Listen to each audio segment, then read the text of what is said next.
Hello, BookTube. Well, it's a Monday, and it's pretty cold out here in Cleveland, Ohio. I was recently in a part of the world where it was over 100 degrees, so it's been a bit of adjustment for me. I think it was funny because Steve Donahue was talking about the weather the other day, and he was saying that he would prefer it if it was 100 degrees warmer than where he was in Boston, and I was literally watching that while I was in 100-degree warmer weather. So it was like 5 degrees in Boston. It was 105 where I was. It was very funny. But yes, we're back in the cold, and I'm enjoying it actually. I do like the cold. It just takes a minute to get used to. You might notice that the setup is a little bit different in terms of my camera and my microphone.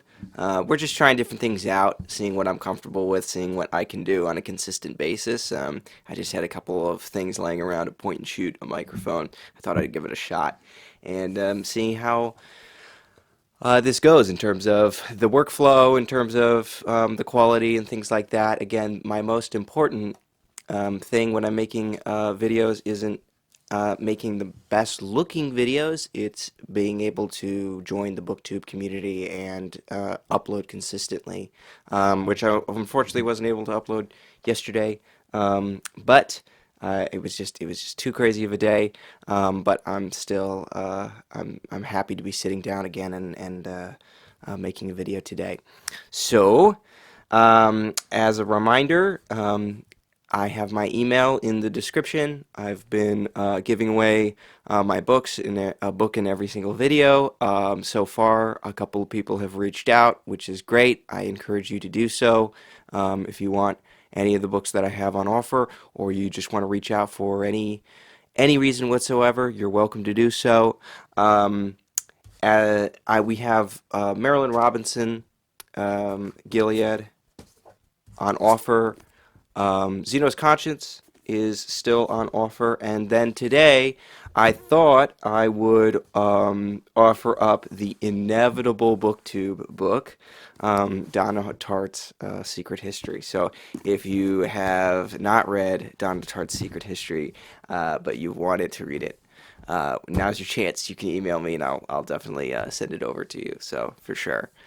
Um, so the last BookTube video I made was in regards to my March TBR, all the books that I will be reading in March, and I realized I messed up. I messed up because I didn't include a couple of things. And in that video, I mentioned that I was hopefully going to read a little bit more than um, than the video than what I listed there, and so that is already that prospective future is already upon us. One of the things that I forgot that I set myself up as a goal was that I wanted to read all of Will Durant's The Story of Civilization this year. So the story behind that is last month in February, I read his book on the Reformation.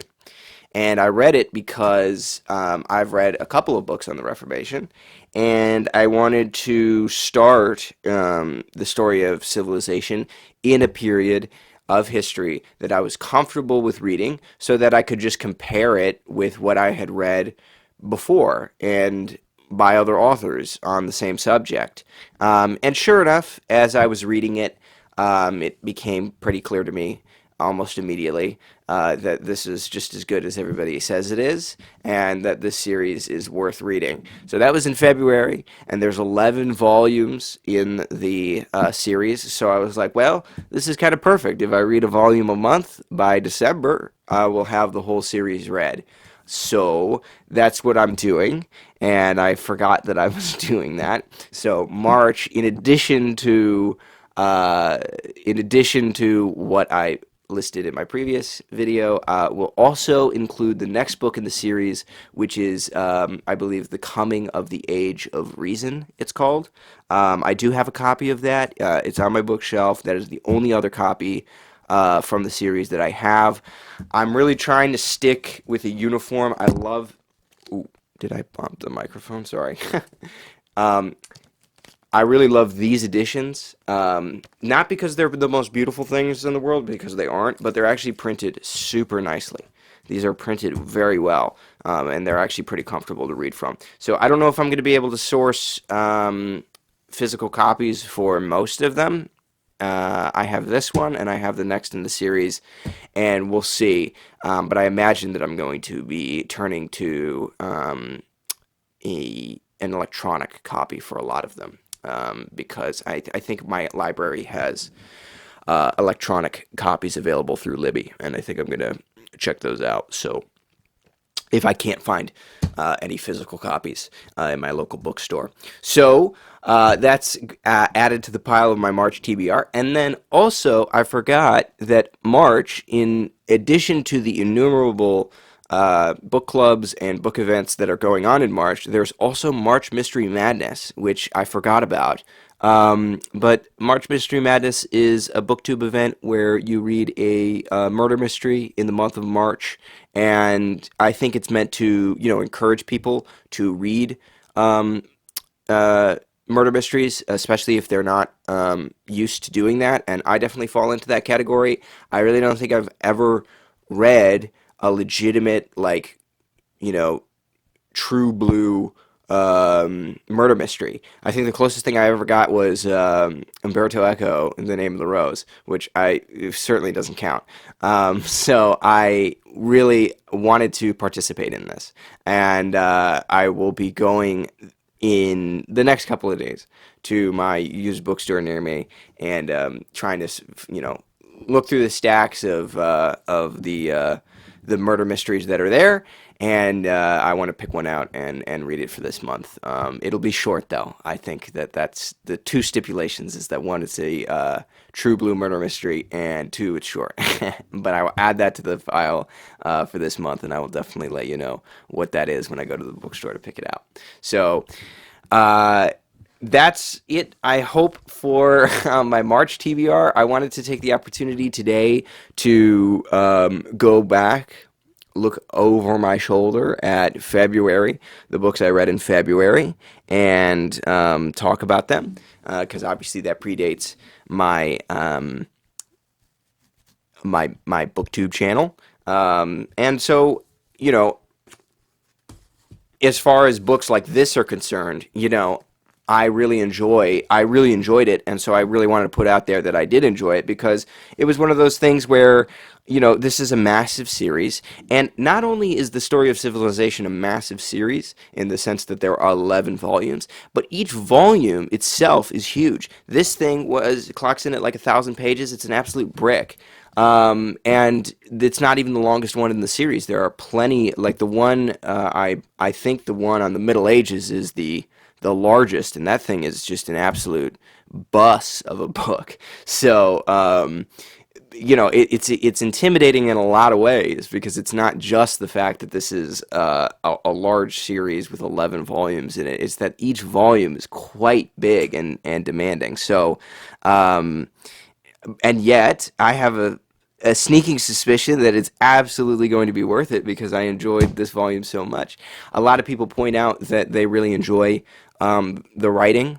They think that Will Durant is a great writer, and I totally agree. There are moments in this that I was like, well, I've read a couple of books on the Reformation at this point. I don't think anybody has been rendered as well, at least in a glance, as they have been in this book. Particularly, there's a moment when he's describing John Calvin that I thought was just incredible. It was like what Chesterton said about Dickens, where he was like, nobody has been able to describe somebody at a glance better than Dickens. It was like he just looked at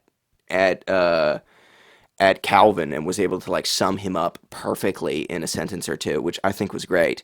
Obviously, with anything, and these are a little bit antiquated, but it doesn't really matter. With anything, there's going to be differences of opinion, or there's going to be different ways that things are cast. I, for example, didn't agree with all of the things that he said about Erasmus. Some of his descriptions, I think, were a little, in my opinion, not the way that I see Erasmus.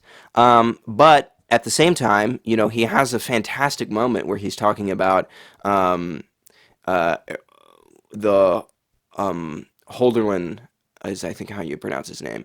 The portrait, the famous portrait of Erasmus, and he was talking about how it epitomizes the end of the Renaissance and the beginning of the Reformation, and it was just so well written that I was just like, man, I have to keep reading books in this series if this is what it's going to be like. So, absolutely recommend this if anybody is interested in the Reformation. And I can't recommend the whole series because I haven't read it yet, but I'm pretty sure that it's going to be a fun time, and I'm looking forward to reading the next book in the series this month.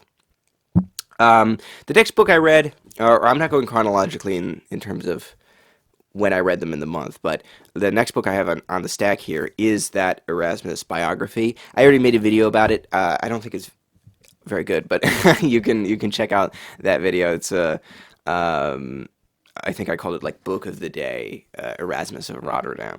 But yeah, this was a good biography, and it's in this beautiful edition from Reaction Books, and they have been making these books as part of a series called the Renaissance Lives series, and I have a couple of volumes, or I have one other, and that's on Albrecht Dürer.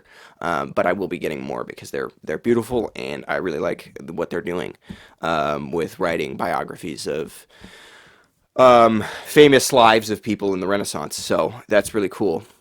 I also mentioned this book, but I also read To the Finland Station by Edmund Wilson.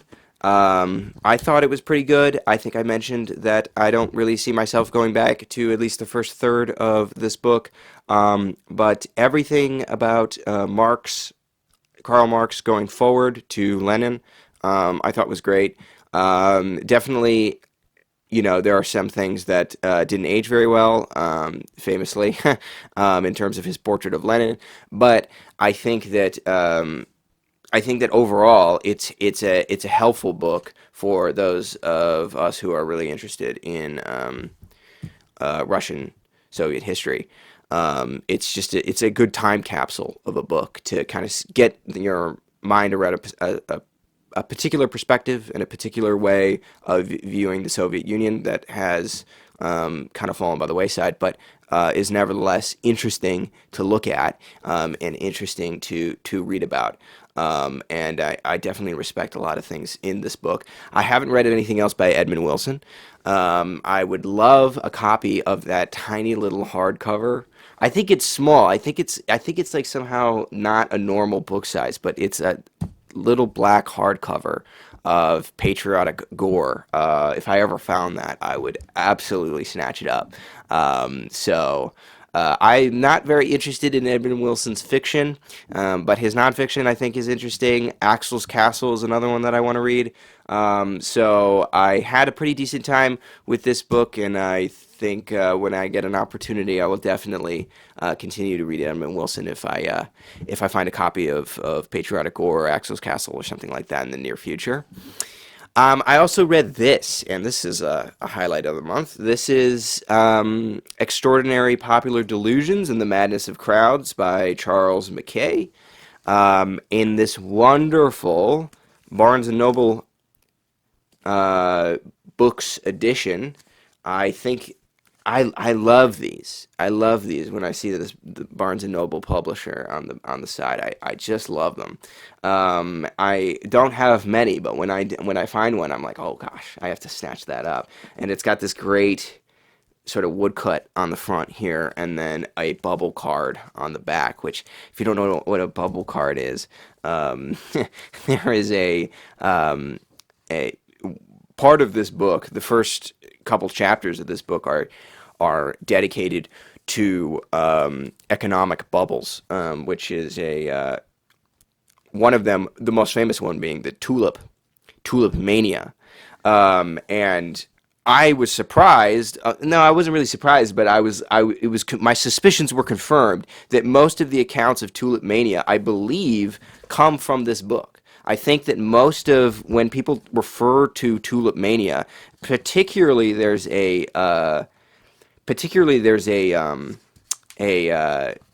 breakdown of how much a person paid for one tulip bulb, and I think that all of that information comes from this chapter. So whether people know it or not, they're referring to this book when they're talking about some of the information related to Tulip Mania. But one of the other bubbles, economic bubbles that he talks about, is called the South Sea bubble, which affected England, and it was related to the South Sea Company, and a bunch of people invested in this bubble. It ended up bursting. People lost a lot of money, and as a joke or as a critique or parody of the situation, somebody, I don't know who, but they made a series of cards, playing cards, um, parroting the situation that a lot of people found themselves in when they invested all their money into this South Sea Company, and then it ended up blowing up in their face.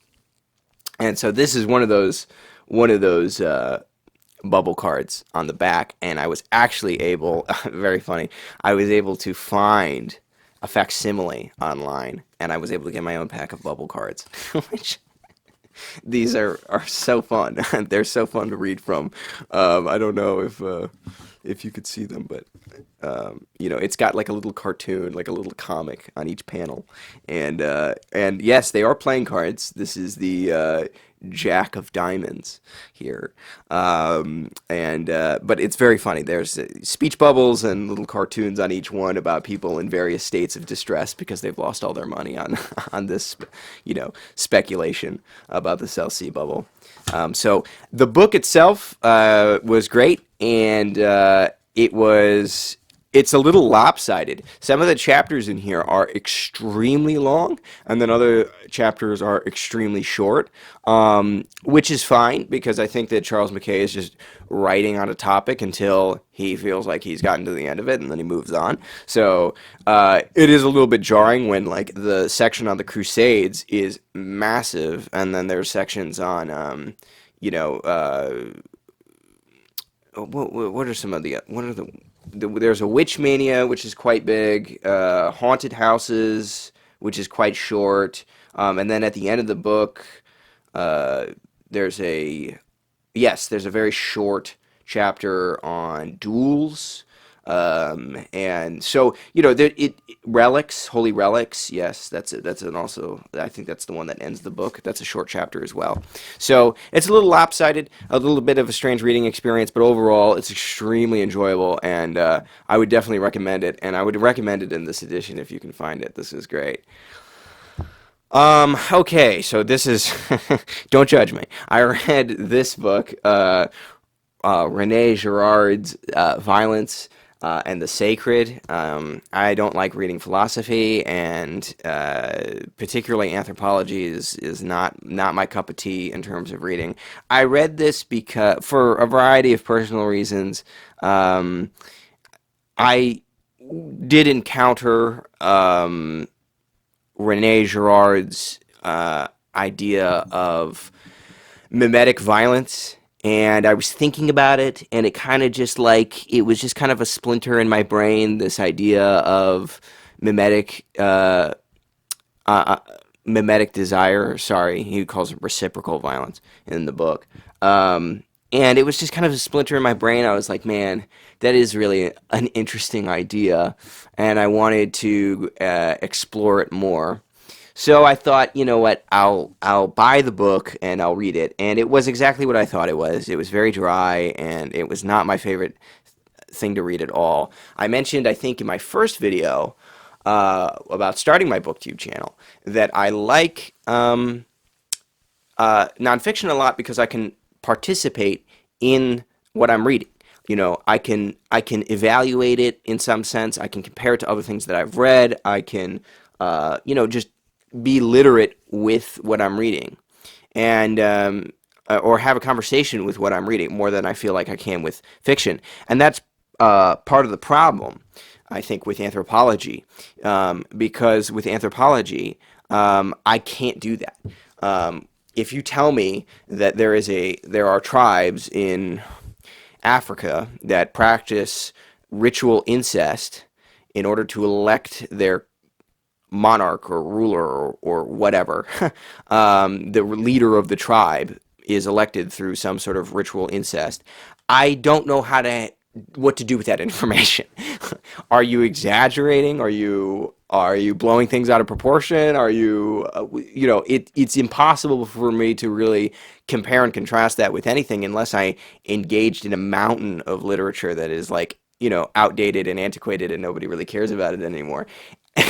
I would have to pour through that and then maybe conduct research of my own to be able to figure out whether or not this is like an overstatement, whether or not this is accurate, whether or not what the conclusions that are drawn from this, what they mean. For the most part, when I hear something like that, I just shrug my shoulders and go, okay, I guess that's weird and interesting, that there's some tribe out there that does that. And I guess you've drawn an interesting conclusion based on it, but my life remains the same. I'm kind of bored by this book, and I just am not that interested in it. I, I don't know if you can see what I'm saying, but um, nevertheless, the idea of mimetic desire is fundamentally an interesting enough idea to me that I did enjoy. I am glad that I read it, and I might even read more of Rene Girard going forward. Um, I think that this is sort of a rabbit hole that I don't necessarily want to fall down, but at the same time, um, there are interesting enough ideas in a book like this that make me think, if the conditions are right, I'll continue to read, just dabble in it every once in a while. And so it's hard for me to recommend a book like this. But if you are interested in the idea of a mimetic desire, reciprocal violence, surrogate victim, all of that stuff, then there's really no better person to read about that than Rene Girard. So there's that. And then finally, we have this book, The Evangelicals, by Frances Fitzgerald, The Struggle to Shape America. So Frances Fitzgerald, she wrote a book, I think I don't know when it came out, but it was called Way Out There in the Blue, um, related to SDI, or Star Wars. Reagan's sort of pet project to uh, create a space defense force in sort of the orbiting around the planet, and this freaked Gorbachev off. It freaked Gorbachev out, and it was sort of this kind of it was very interesting because I learned about it through what's his name, William Taubman's biography of Gorbachev, and I thought it was really interesting, and so I found that book, and I have not read it yet, but I came across this book, and I thought, well, you're already interested in reading one Francis Fitzgerald book, and this is right up your alley too, in terms of reading about the Reformation and the start of Protestant Christianity. So I started here with Francis Fitzgerald, and this book has a ton of information in it.